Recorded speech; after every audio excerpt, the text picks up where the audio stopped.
Hello, hello, hello. Welcome once again to GodinterestTV. This is the final episode from our series Breaking Free from Various Addictions, and it is titled Service. We hope you've been inspired and blessed and encouraged by the last 11 episodes. And we equally hope you'll be inspired, encouraged, and blessed by today's episode.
Moves were never not deliberate.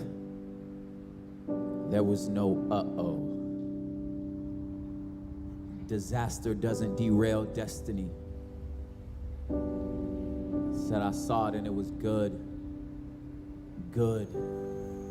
I haven't changed my mind. A love that's freely given yet infinitely costly.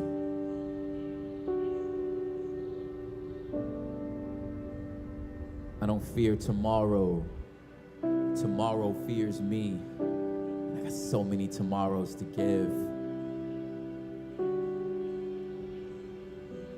I love your details passionately. Everything, every person, still in its right place. Every person, important. A powerful brushstroke. I know their names, their hopes, their dreams, their fears. Their fears. I know them well.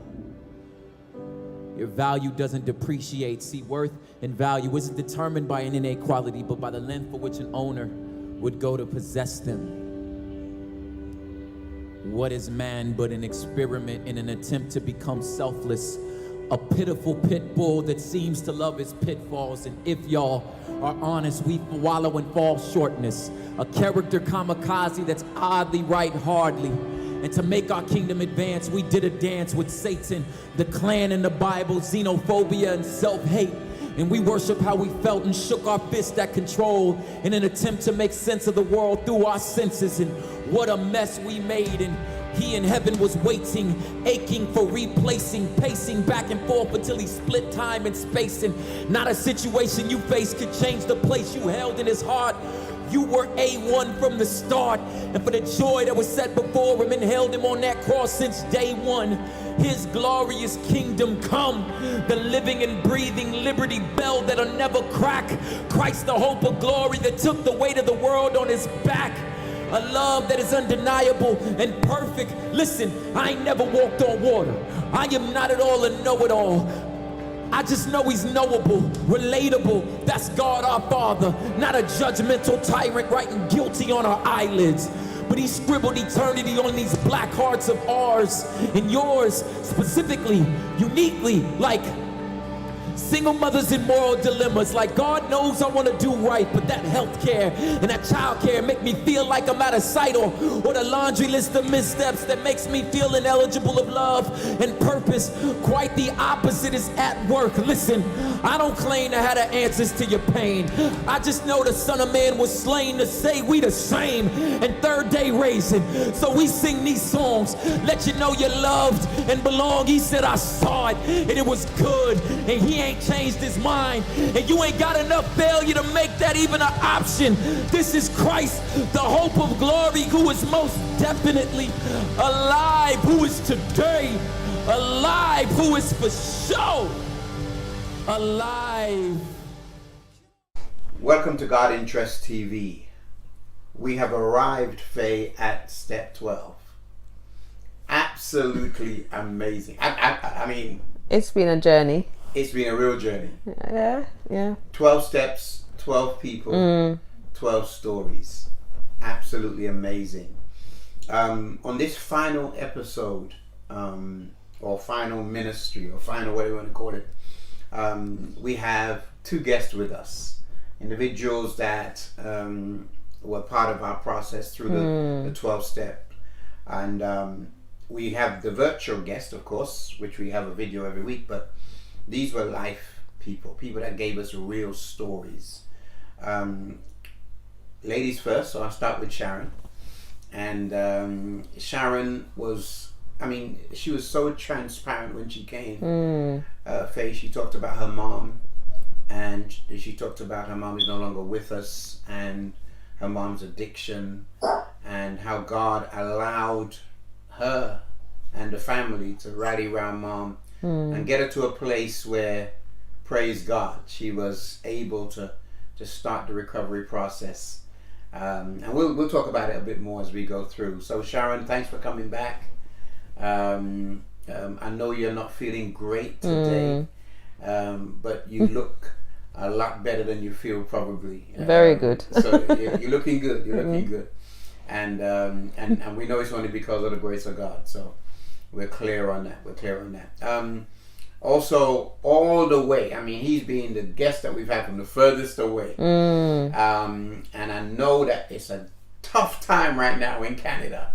And so, Rick, thank you for coming back to God Interest TV. Thank you for gracing us with your presence.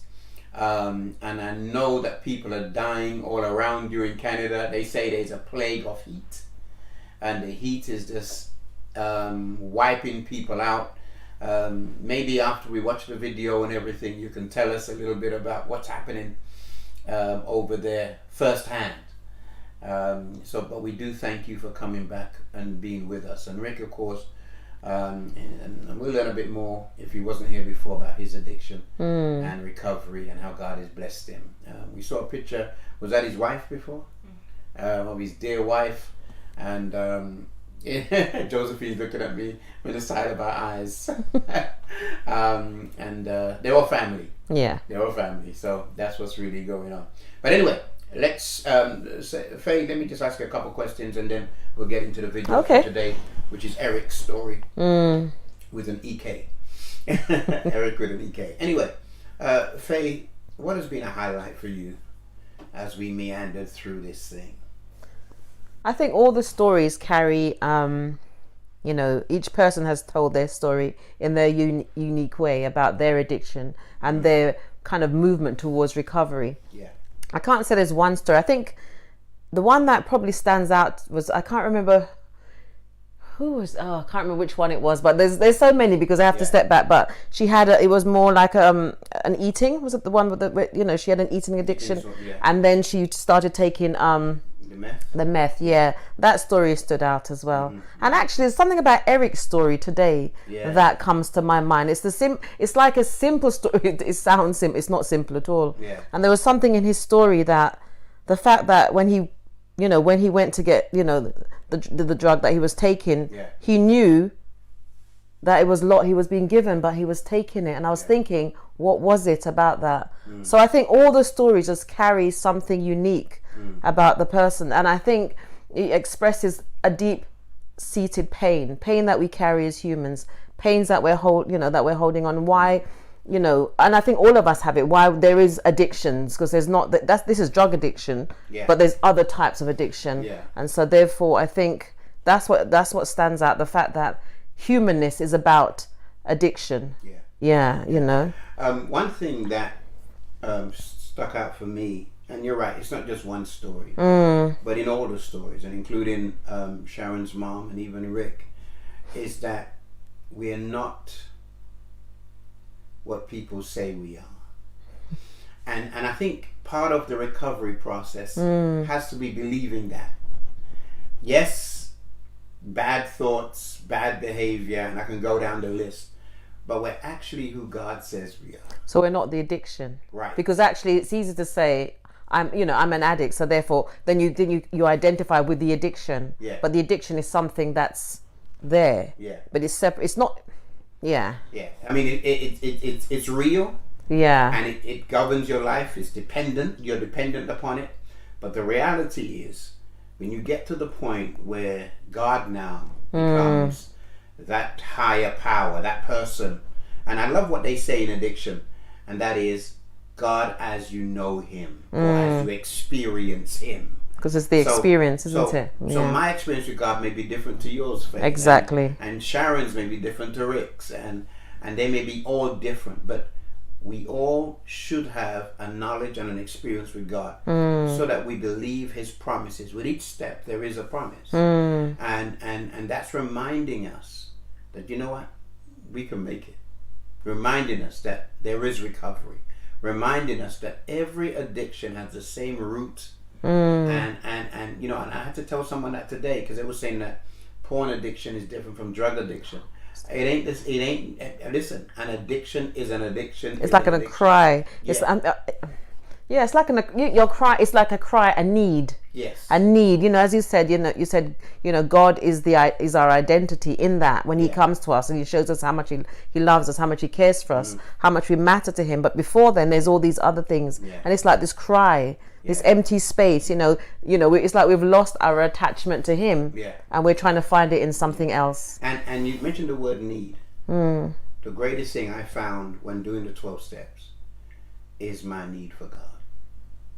Unmanageable life is going down a wrong way street, nothing good. I remember there was one video we watched where the guy was driving down one way street. I remember that one. And there was nothing around him. And that typifies the life of an addict. But the only difference is that the addict has a whole lot of things going on around him. An addict's life is really chaotic at times. I mean, it's like 1,000,000 miles an hour, you know. I will talk more about that after watching Erik's story, because I honestly believe that Erik's story today on this 12-step will help somebody be set free. Indeed. Let's watch it.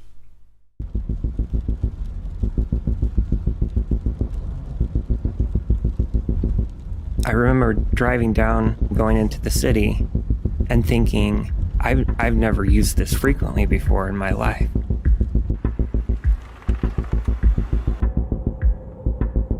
This is dangerous, and I probably need something like a rehab. I still went there. Someone else prepared the drug for me. He asked me, "This is kind of a lot, is that okay?"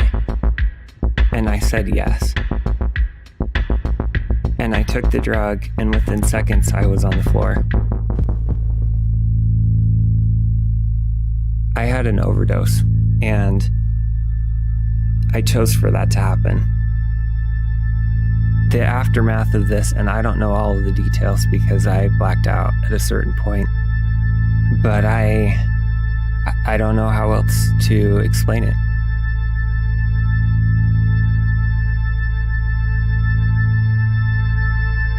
I guess I jumped. I fell from the 3rd story. I shattered my pelvis. I shattered my arm. I had to learn to walk again.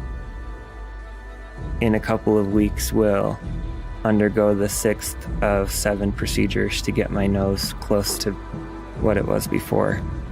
And that is the culmination of my over $500,000 in medical bills. So I'd been going to 12-step meetings for about 6 years before all of this happened. As I went more consistently, I found that my life just started to fall into place. Now that I know how important it is for me to share with others what I know, I go every week and I'm able to facilitate a meeting. Step 12 to me is being in a place where I am able to reach out to those who are struggling and to then let them know that they are not alone. Because there was a point where I felt that I was totally alone and that there's no way that I could ever be forgiven. The 12 steps help me focus on the fact that not only am I an addict, but I am a son of God. And it's so important that I share that knowledge because it was hard-won knowledge. And that is why it's so important for me to share this message with others through service.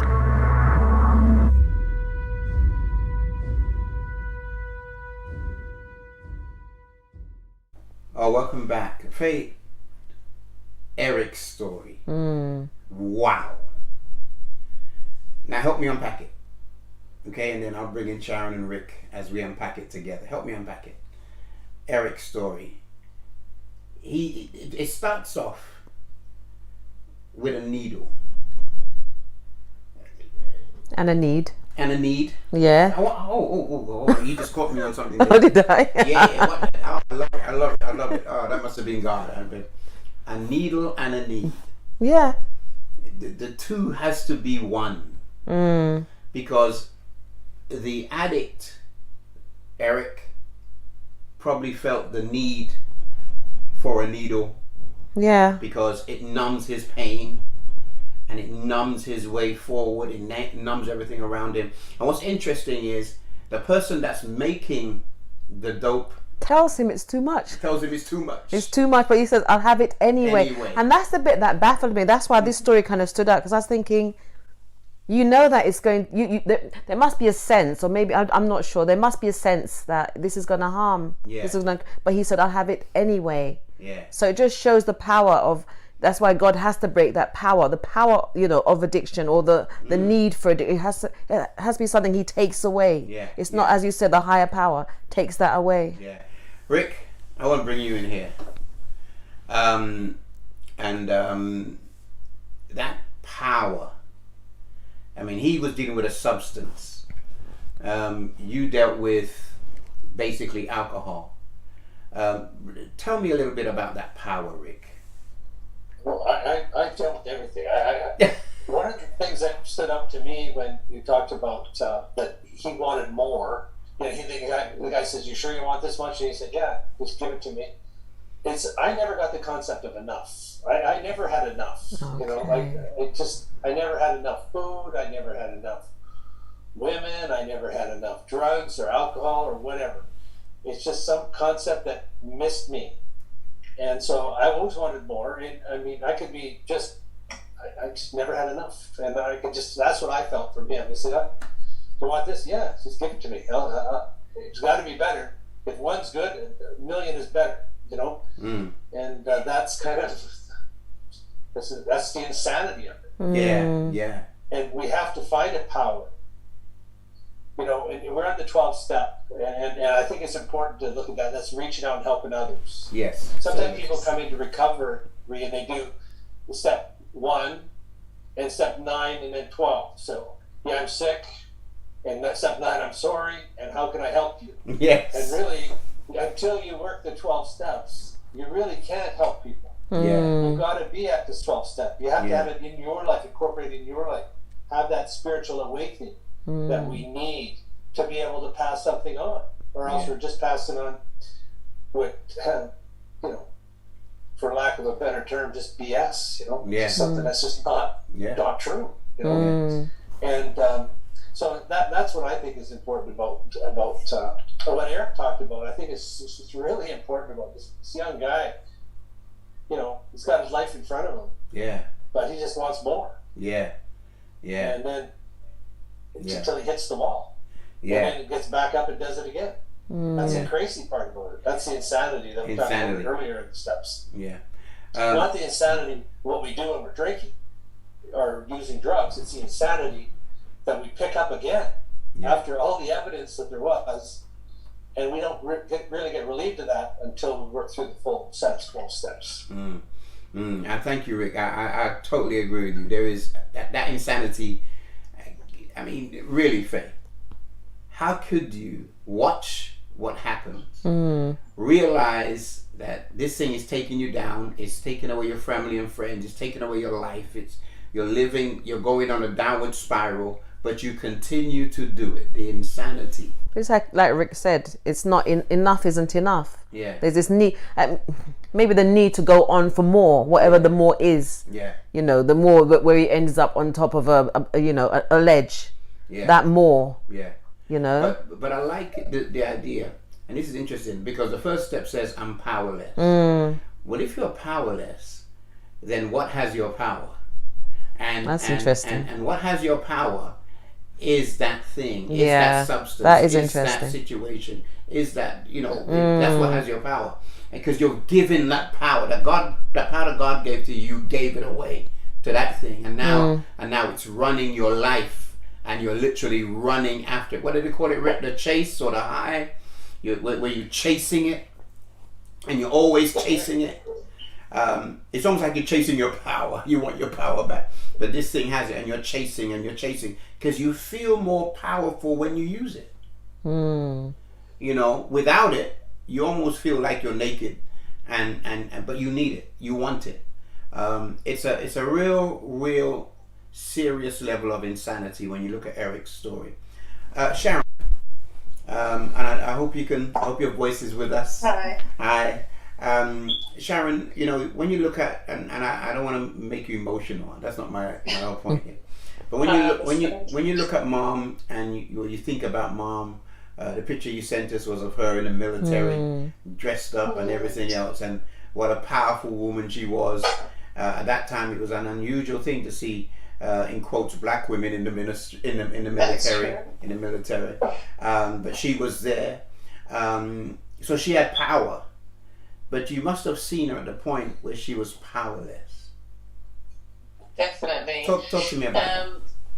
And you know, when you were watching Eric's and just listening to you guys talk, and there was a time when I thought, aren't we enough? Aren't I enough for my mom? Because she would always do it again and again, and be in the same go through the. It was almost like a rat in the wheel, just going. We were reliving the same up. I'm sorry, go back again, down, up. It just kept on going.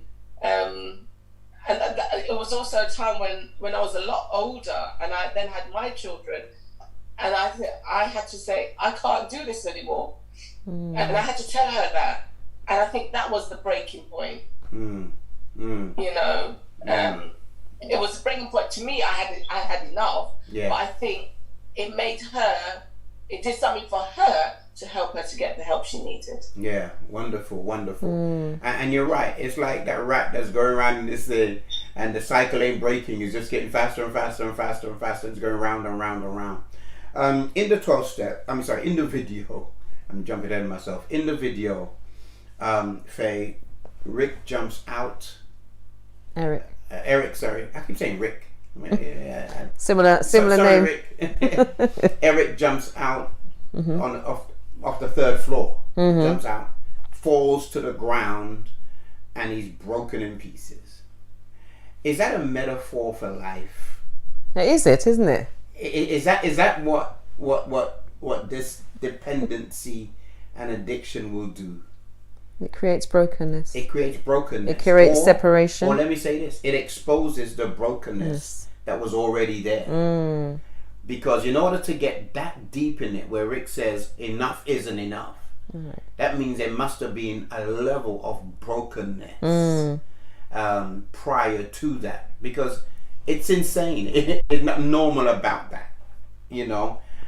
So he jumps off everything. He falls down.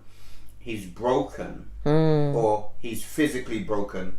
Maybe that's a mirror of his emotional state as he lay there.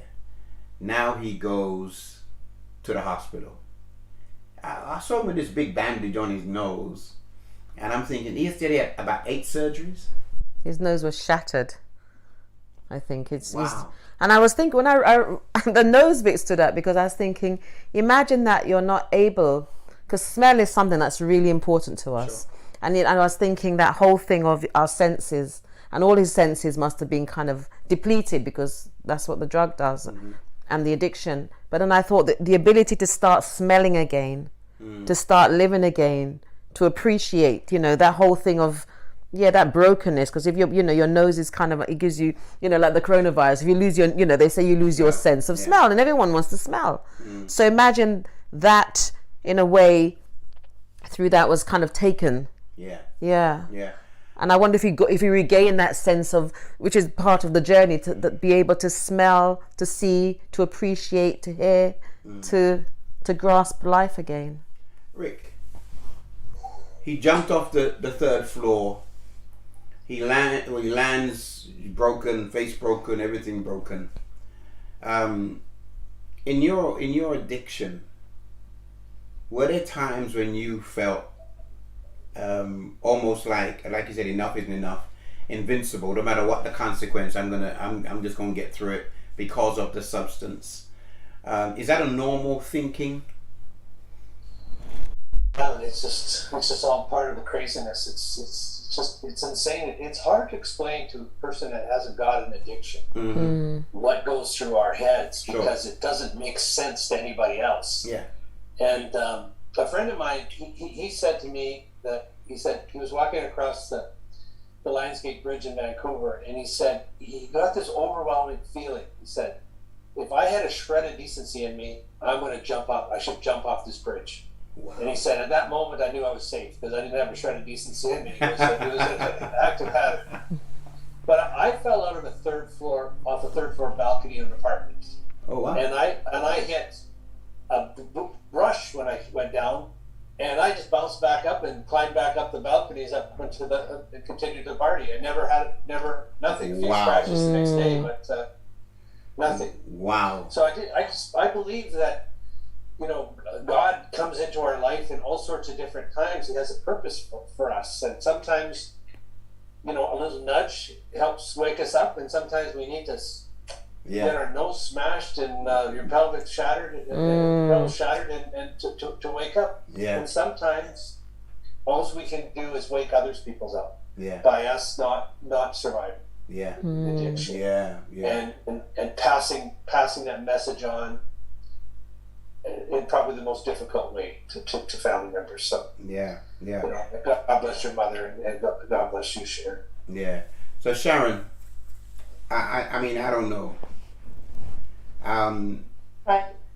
We're thinking about the insanity, thinking about the things that people do. Rick talks about jumping out of a window. Also, what about Mom? What are things that you saw her do and you thought that's insane? Yeah, I mean, imagine growing up with your mom. You know, she had a really good career. She came out of the army, but she would never hold on to anything. Oh wow. She wouldn't want to buy a house. Anything she got of value, she would always be giving things away. Everything, you know, she never held anything. I didn't understand that she never. So that she means. Now thinking about it, because I'm older now, thinking she never in her head had a future for herself or for her children. Yeah. She never held anything for tomorrow. Yeah. Imagine living with a parent like that. Just everything's now. Yeah. Only what's now is important. Tomorrow doesn't exist. Yeah. So she never, you know. I just had to thank God. I thank God that she did have a grandmother who she gave us to my gran, and my gran had actually adopted us. I only knew that after my gran had passed away last couple of years ago. But all this time, that's what helped us, because Mom was living just for today. Yeah, yeah. But you know what's interesting? You say that, Sharon. You say that, and it's interesting because the reality is that in recovery, that's what we say, and we live just for today. Now, of course, that doesn't mean that you don't have savings. It doesn't mean that you don't prepare for your children or your grandchildren or whatever it is. But it does mean that whatever is wrong needs to be made right. Whatever, and the Bible says, take no thought for tomorrow will take thought of itself. So even though I hear what you're saying, I think that there is merit in taking care of today, living your best life now. However, that doesn't mean that you neglect the people that are around you, that are behind you, especially your children and others that you bring through. Because whether we like it or not, I have a life insurance because I have children. If I didn't have the children, I wouldn't have a life insurance. Trust me. Because I ain't giving nobody my money. Amen. Other than the kids. Anyway, as we move throughout his story, we find Erik in a meeting in his church. He's in a meeting, and it looks like it's a 12-step meeting. And there is joy in the meeting. I looked at the faces of the people. There is joy. Rick, as I know, when I went through the 12 steps, when I got to this step, it was as if a weight was lifted, because I never thought I'd ever get to the 12th step, honestly.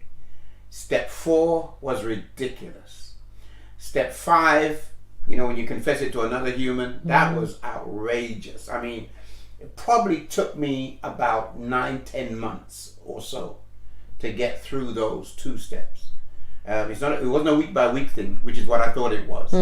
But then after that, after the 5th step, the 12th step seemed so far away. And then when I got to this step, and they talked about service and sharing, I thought to myself, okay.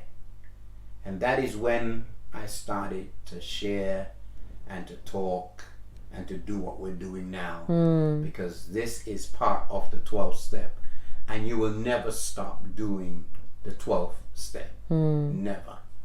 Rick, what do you think? What's going through? Well, it's so true. The only way we can keep it is by giving it away. That's what it is. So when I get the opportunity to help someone else in recovery, help them work the steps, that's how I stay sober. People, I have families or people say to me, "Oh, thank you so much for helping me do this." I'm thinking, it's actually the opposite. Because me being able to help you, you're blessing me and helping me to stay clean and sober. Yeah. And that's how I do it. And so in the old days in AA, we called it a 12-step call when we went out to somebody and helped somebody that had reached out for help. And, I've never been on an unsuccessful 12-step call. Every one that I went on was successful because I stayed sober. Yeah. Many of them didn't. Many of them did. But it was successful because I stayed sober. Yeah. And that's really the key part of this whole thing, is to be able to stay clean and sober, to live a life, to be able to give back, to be able to be a productive member of society, and feel like we deserve those things. And I was hearing Sharon talk about that, gave away everything. Yes. Because we felt, I don't know, I just felt I didn't deserve anything. I just look now and think, thank God I didn't get what I deserved, because I would have been, wiped out a long time ago. And now I just had this opportunity to give back, and the more you give, the more you receive. That's the hard part about it, because you don't want to receive, and you're like, I feel blessed. Yeah. I just want to be able to help other people. Yeah. But by doing that, I think God thinks, okay, well, you're pretty good at doing this, so I'm going to give you more, so you can give more away, help more people, and it just kind of builds. Yeah. And families recover as a result of that. Thank God for that. Yeah, yeah. It's interesting. This week, someone asked me, how do I maintain the steps? How am I doing in recovery? And I hadn't thought about it. But when I think about the 12 steps, my answer was on this right, that I'm keeping busy, I'm sharing what I know, wherever I get the opportunity, I share, and that's what keeps me at least a little sane in this whole process. But do you know that sometimes people don't think that's enough?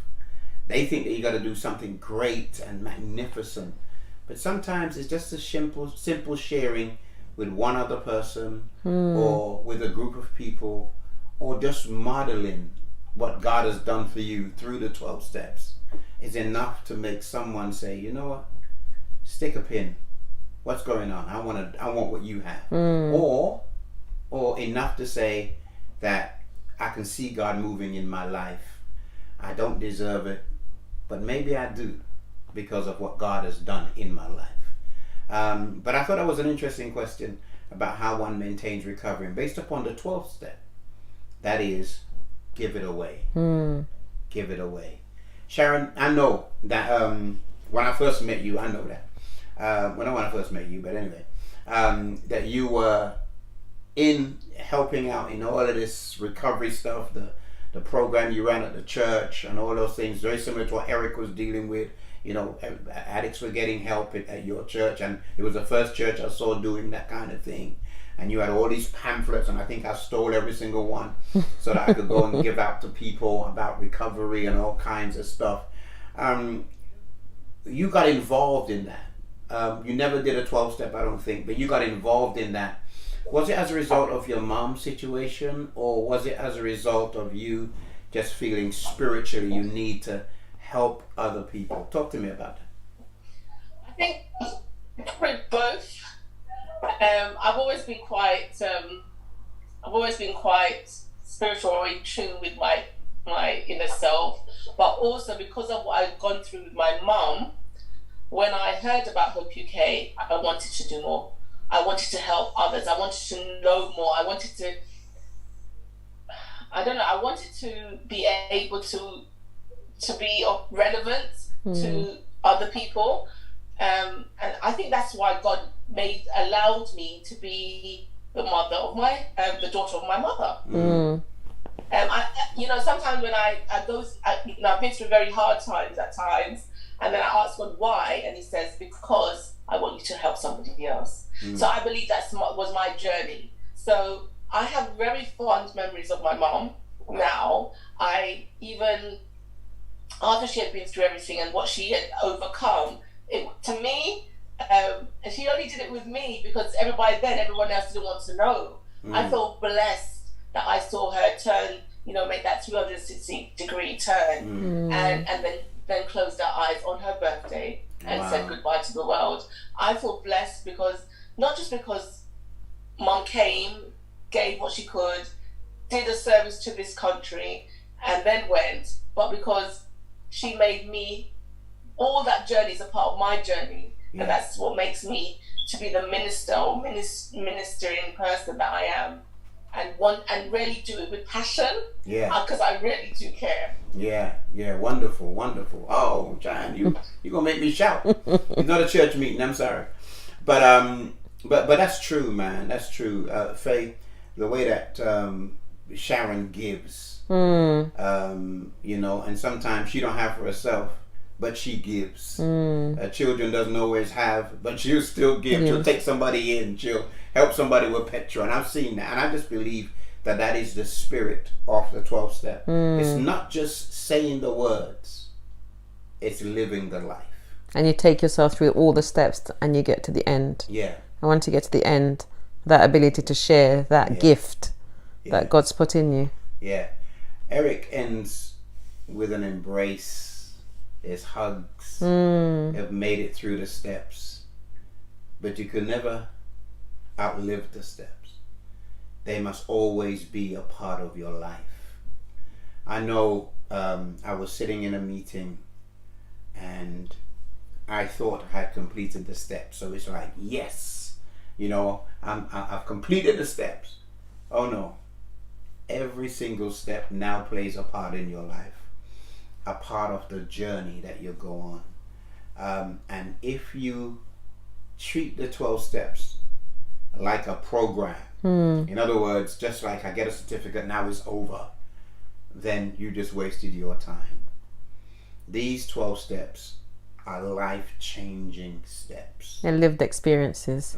Experiences. Sharon talked about the journey. Rick talked about the insanity.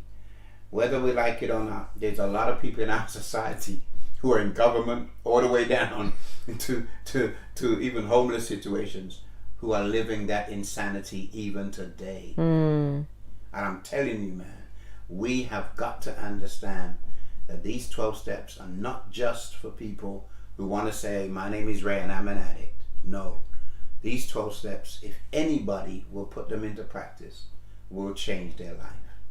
Well, before we get our final thoughts from our guest, Faye, I just want to read the step so that everyone is clear on what the 12th step says. Having had a spiritual experience as the result of these steps, we try to carry this message to others and practice these principles in all of our affairs. It didn't say policies, it says principles. Policies are what governs and may change. Principles cannot change or should not change. Your principles are what you live by. Rick, give us a closing thought as we wrap up this 12 steps. Well, I love the 12 steps. It's what changed my life over 35 years ago, and what changed my family's life in the direction of my family as a result of that. And I just love it. This week, one of the young men that was in our program passed away, OD'd at 18 years of age. And I just think, but for the grace of God, there go I. I OD'd at 15 the first time. Wow. And I fell off the third floor building, and I came up flying. Why did I do that and other people didn't? I have no idea why. But I believe that God wants to to use us for different things. And I think for me, it's 12 steps. And the step 10, 11, and 12 were the maintenance steps. That's how we maintain it. Right. By reaching out, giving others, but just doing that inventory, looking back at myself on a daily basis. What am I doing? Have I done something wrong? Am I okay?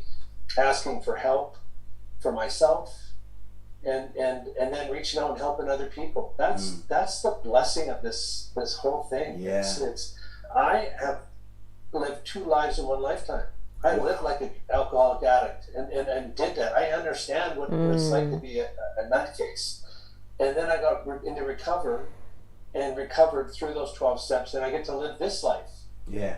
But I know what that life's like. I have the empathy for the addict and alcoholic because of lived experience. Sure. And I think by living with an alcoholic or an addict, it's the same thing. It's you're living in that sanity and on that squirrel cage and running around that wheel over and over and over again. Groundhog Day. One more time. And that's the difference between if you put your hand on a hot stove and you burnt your hand, ouch, I'm probably not going to do it again. If it wasn't a sheer accident. But an addict puts their hand on that hot stove every day, thousands of times in a row. Mm-hmm. And then say, that alcoholic, what's the matter with him? Why doesn't he pull his socks up, It's crazy. Yeah. It's insanity. That's why they're not doing it. It's because it's a mental health issue. And I had a God-sized hole in my soul, in me, that I tried to fill with drugs and alcohol. That never worked. Yeah. And when I found God through the 12 steps, I don't have that anymore. I do feel like a full life. I do feel I want more. I do. I want more for my family. I want to have a great life, and I still do. But I feel like that void is full. Yeah. And I really appreciate what you're doing with this program, reaching it out to people, because those 12 steps could work in anyone's life to help them change their life and get focused. It is a roadmap. It is a recipe for success. Yeah. If you try to bake a cake and you don't follow the recipe, you don't know what you're going to get at the end of the day. It might be good, it might be terrible, it'd probably be terrible. But if you have the recipe with those 12 steps, you follow those 12 steps, and at the other end you come out a changed person. Yeah. A person that for the better, a person that doesn't have to live with alcohol and drugs, a person that is not an alcohol addict, but does not have to carry the weight of the addict alcoholic's life on their shoulders and look at wasn't I enough for my mom? Yeah. Wasn't I enough?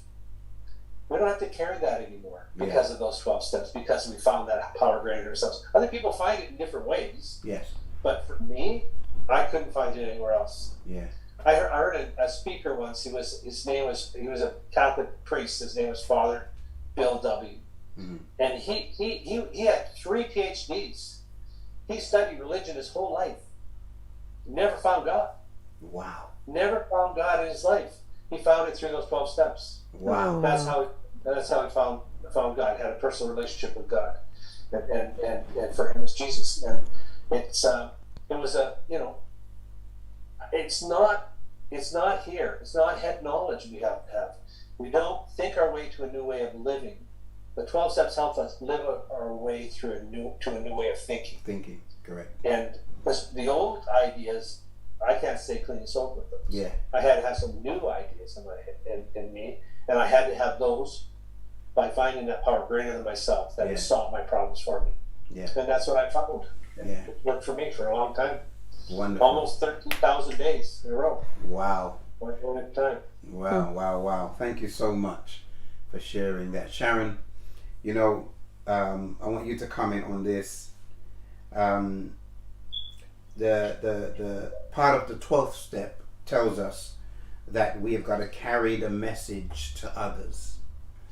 Looking at your mom's situation, and of course your own lived experiences, what could you share with someone in a nutshell? I know it's a lot to ask. someone whose parents may be going through the same thing, whose family member may be going through the same thing, what could you share with them?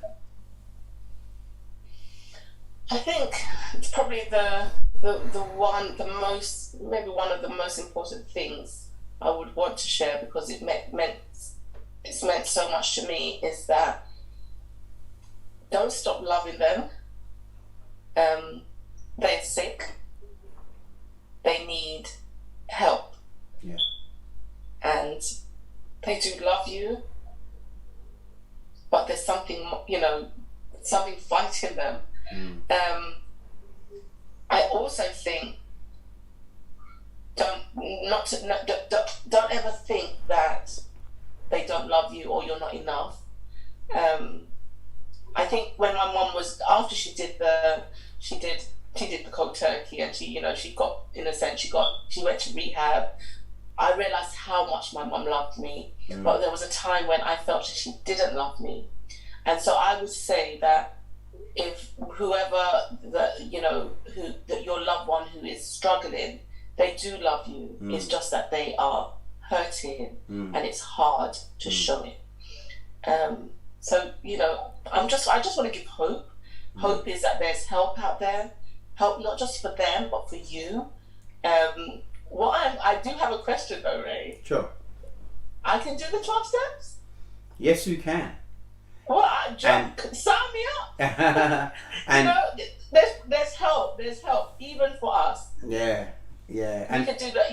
I mean, I never did the program. I jumped into other avenues of learning about addictions, learning about how to help. So maybe I've done a couple of the ending of the steps. But maybe if I knew that the 12 steps weren't just for alcoholics, it's for their children or anyone who needs to change that mindset and break free of the lived experience that addictions cause, then I would have done it already. But see, I'm even learning, so there's always hope.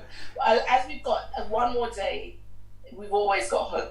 As we, God is always looking for those opportunities to just open those doors for us. So I would say, don't give up. Yeah, wonderful. I'm glad you mentioned that, because Faye, the first time I did the 12 steps here was I taught it at a church, the Tottenham church. And Pastor Burnett, was very interested when I told him about the 12 step. And he said, you need to do it with my whole congregation, which is where I met Lal, who was on with us before. And we did it through the whole congregation. We took them through, it took months. And of course you're going to have to sponsor some, but a lot of them had never been through it, but they had family members that had been involved, and they wanted to know more, and they wanted to understand a little bit. And so Sharon, anybody can pick up the 12 steps, because if we really admit it, we've all got stinking thinking, we've all got negative behaviors, we've all got bad habits and addictions.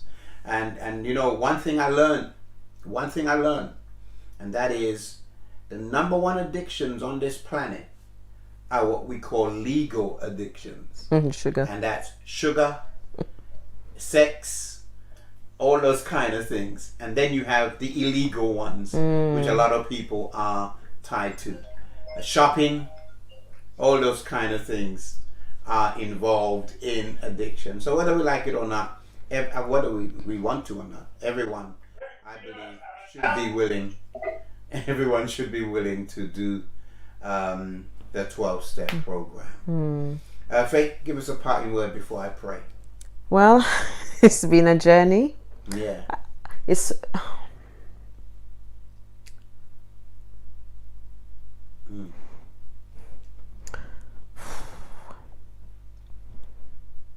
think I can't do this today. I think because I'm experiencing something like that with a family member, it's quite challenging. And listening today has been quite challenging. So have I got a parting thought? I think it's difficult for family members, and I think that it's I think there's something that Sharon said in regards to doing the steps yourself, loving the person, being there for the person, and just trusting God. I think with all of it, there's a level of trusting God. So, today for me it's been a bit, it's hit home more than I expected. I was thinking, don't talk to me at the end, don't ask me any questions, don't talk to me. Yeah. But Faye, one thing is that God allows us to be in these situations. Yeah. Just to know that we're not alone in the process. And so, Sharon's had to go through it, Rick's had to go through it, I had to go through it. I was isolated from my whole family for a long time. But take encouragement from me. And that is, last week I was on my program on the radio with my children who had seen me go through hell. And to hear them talk about the lessons they learned from my life that was so positive, I was like, wow. It blew my mind. And I became emotional. So it's okay. But the blessing is that we're in this together. We've gone through the 12 steps, and we honestly know that God has victory for you and your family as we go through this process. Thank you all for being a part of our journey in these 12 steps. I don't know about you guys, but every one of these steps has revealed something about my own character and things I need to change. Go back and look at these 12 steps. Not just now as we're airing them every Saturday at 2 p.m. But go back there on YouTube at GodinterestTV.com. No, YouTube at GodInterest at our channel. And you'll be able to revisit them and learn new things. If you'd like to receive our daily devotion, we do have those too. And you can get those at GodInterest.com. Come out daily and they'll change your life. And there's a section there that says today. And that comes right out of the idea of recovery. Finally, as a way to help you through the process, you're going to find the book Steps to Christ. You're going to find the book Taken by Porn. You're going to find the book The War Zone, The Battle for the Mind. You're going to find the book Transforming Your Mind in 30 Days. These are books that we have available for you to read, to share with your friends and family. Any questions, any comments? The email address is at the bottom of the screen. Make sure you use that and keep in touch with us. We want you to know you're not alone. And God is only a prayer away. Let's pray. Father, we just want to thank you for these 12 weeks that we've spent looking at each of these steps. You've taught us about how unmanageable our life is. You've taught us that we need to be honest and admit. You've taught us that there's a power greater than ourselves. You've taught us that we need to make moral inventories. You've taught us that we need to confess not only to God but to man. You've taught us that through this awakening that our lives can be changed. You've taught us that now we need to live a life of service. Father, please, in Jesus' name, we ask you to help us. I pray for Faye, and I pray for Sharon, I pray for Rick, I pray for myself. And I ask you, Lord, to be with each one of us as we're on this journey. Some because of family members, some because we're in it. But ultimately, we're all on the journey together. We're insane. And we will continue to be insane unless you take our mind and make us sane. So that we give you our hearts, we give you our minds. Take it, mold it, and shape it after your will. We love you, God. For it's in your name, Christ, we pray. Amen. Amen. And amen. are the God of my future, the God of my past, and I'll serve you. Yes, I will serve